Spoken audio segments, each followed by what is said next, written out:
Hello, good afternoon বন্ধুরা। চিকেনের অনেক রেসিপি তোমাদের সাথে শেয়ার করি। আজকে আরেকটা নতুন রেসিপি নিয়ে এসেছি, তন্দুরি চিকেন গ্রেভি। এই রেসিপিটা কিন্তু অবশ্যই একবার দেখো, পুরো ভিডিওটা দেখো।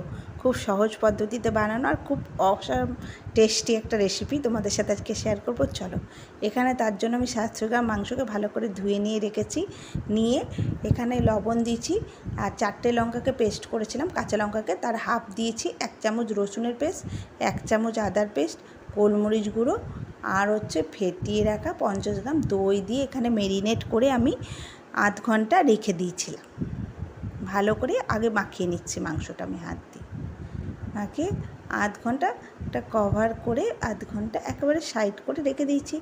এদিকে আধ ঘন্টা পর এবার তোমাদেরকে আমি দেখাচ্ছি। গ্যাসে ফ্রাই প্যান গরম করে নিয়েছি, তার মধ্যে সাদা তেল দিয়েছি, দিয়ে এবার মেরিনেট করে রাখা মাংসগুলো এক এক করে ফ্রাই প্যানে দিয়ে দেবো। এই মাংসগুলো তোমরা কিন্তু ফ্রাই প্যানেই ভেজো, তাহলে ভাজাটা অল্প তেলে খুব ভালো হবে।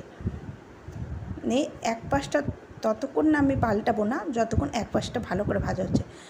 এক পাশটা আমার ভাজতে মোটামুটি তোমার ওই 5 মিনিট থেকে 6 মিনিট লেগেছিলো মিডিয়াম রেখে আঁচটা।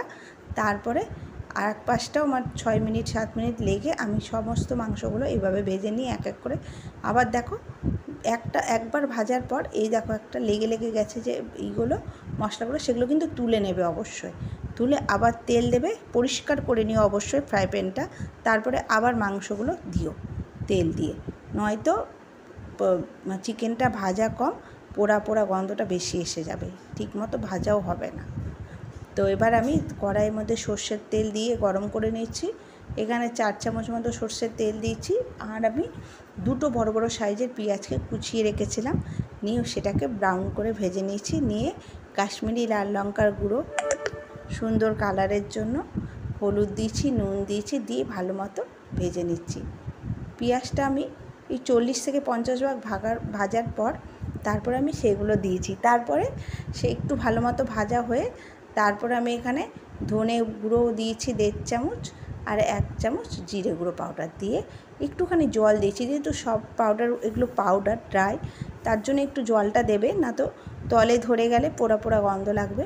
এদিকে একটা বড় সাইজের টমেটোকে পেস্ট করে রেখেছিলাম, সে পেস্টটাও এবার দিয়ে দেবো। সেটাকে আমি 3-4 মিনিট নাড়ার পর জিরা গুঁড়ো আর ধনে গুঁড়োটাকে, তারপরে আমি টমেটো পেস্টটা দিয়েছি।